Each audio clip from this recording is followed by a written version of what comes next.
This is China's Lus Plateau. Until recently, this was one of the poorest regions in the country. A land renowned for floods, mudslides, and famine. But with the fanfare comes the hope of change for the better. My name is John D. Liu. I've been documenting the changes on the plateau for 15 years. I first came here in 1995 to film an ambitious project where local people were constructing a new landscape on a vast scale, transforming a barren land into a green and fertile one. The project certainly changed my life, convincing me to become a soil scientist. The lessons I've learned in the last few years have made me realize that many of the human tragedies that we regularly witness around the world, the floods, mudslides, droughts, and famines, are not inevitable. Here on the Lus Plateau, I've witnessed that people can lift themselves out of poverty. They can radically improve their environment, and by doing so, reduce the threat of climate change.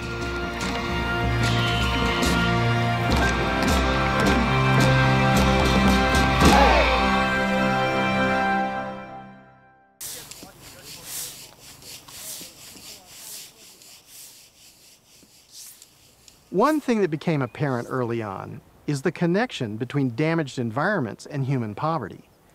In many parts of the world, there's been a vicious cycle. Continuous use of the land has led to subsistence agriculture, and generation by generation, this has further degraded the soils. The vital question we have to ask is, can this destructive process be reversed? When I first filmed Mr. Ta Fuyuan and his colleagues back in 1995, I had no idea this initiative could achieve such dramatic results.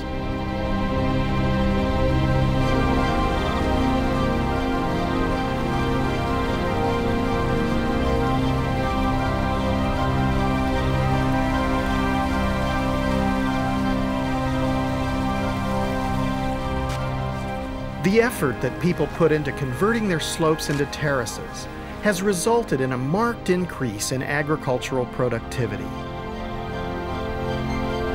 The higher yields are directly related to the return of natural vegetation in the surrounding ecological land.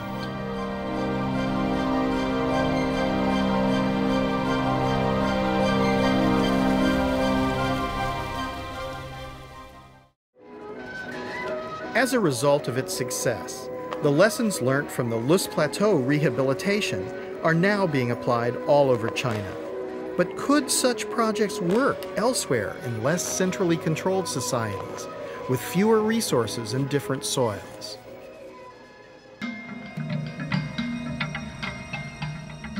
Ethiopia, perhaps more than any other country, has come to symbolize the vulnerability of humankind to environmental catastrophe. This is a country whose problems have been increased by war and civil conflict. And now, human-induced climate change is predicted to make matters worse. As on the Lus Plateau, centuries of subsistence farming practices have stripped the land of natural vegetation. The dry gullies bear the scars of flash floods. These gullies are evidence of the enormous power of runoff during the rainy season.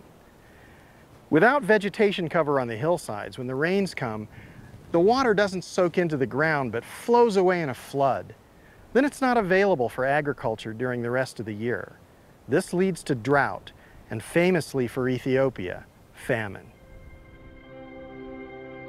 But just as I've witnessed in China, there is hope that the situation here can be reversed. Yeah, that root could survive? No.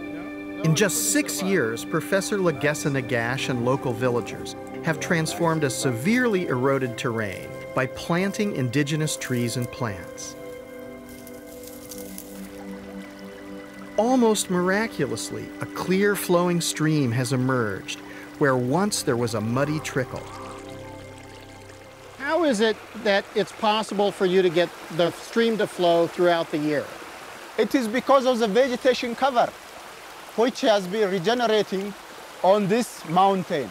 This water is maintained in the landscape because as soon as rain falls on the canopy, on this vegetation, that rain then infiltrated gradually into the ground, ending up with this steady flow of this river. If we were to restore the vast areas of the planet where we humans have degraded the soils, just think what an impact we would have in taking carbon out of the atmosphere. As much as a quarter of the world's land mass has been degraded, and much could be rehabilitated in the way we have seen on the Loess Plateau. And we've only just begun to recognize the real value of natural capital.